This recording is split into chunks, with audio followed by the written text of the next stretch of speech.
What if I told you that behind the grand walls of a palace, beneath the glitter of jewels and titles, lived a woman who was silently being crushed? What if the Duchess you see smiling in portraits was once a young bride who nearly lost her mind to cruelty within her own family?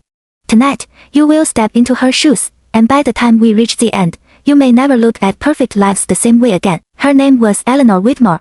At just 22, she was married into one of England's most influential noble families. On her wedding day, she wore ivory silk and diamonds that dazzled the church candles, but inside, her heart trembled. She had fallen in love with Charles, the Duke's heir at least. She thought it was love. He was handsome, charming, and spoke with the kind of confidence that made her believe he could protect her from the world. But Eleanor had no idea that the world she was entering was far colder than the one she left behind. The first shadow came from her mother-in-law, the Duchess Dowager, Lady Margaret. From the very first handshake, Lady Margaret's eyes told Eleanor the truth: you are not welcome here.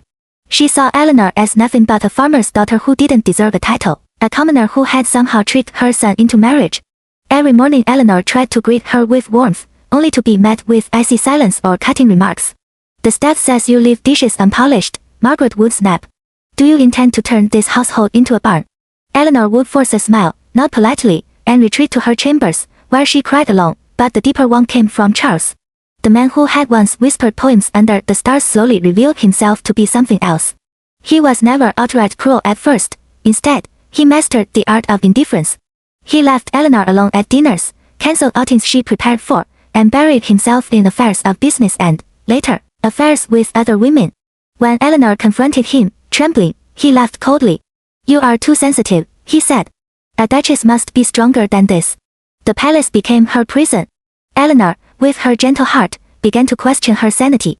Servants avoided her, too frightened of Lady Margaret's wrath. Every corner whispered isolation. For years, she tried to win approval, polishing silver until her hands bled, rehearsing perfect curtsies, memorizing noble names to avoid mistakes. But nothing pleased her mother-in-law, and Charles's attention drifted farther and farther away, and then came the cruelest blow. Her first child, a baby girl, was taken from her arms. Lady Margaret declared that Eleanor was too unfit to raise an heir. The baby was given to a governess, and Eleanor was told she would only see her daughter at formal events.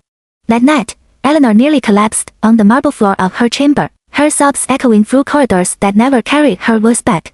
Whispers in her head grew louder. You are not enough. You will never be enough.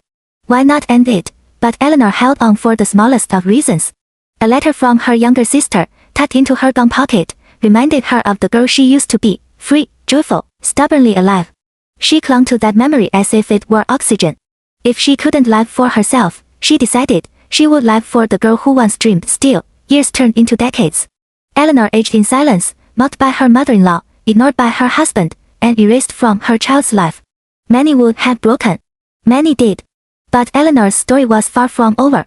Because fate had something in store, a transformation that no one in the palace could have predicted. It wasn't until Eleanor was 75 that her chains began to loosen. By then, Charles was gone, taken by an illness that no wealth or title could cure. Lady Margaret had long passed as well, leaving only shadows of her cruelty behind. For the first time, Eleanor could breathe without someone else dictating her existence. But freedom came with another cruel reality. She had nothing. No deep friendships, no real family ties, and a daughter who saw her as a stranger. Eleanor might have faded into obscurity like so many forgotten noblewomen.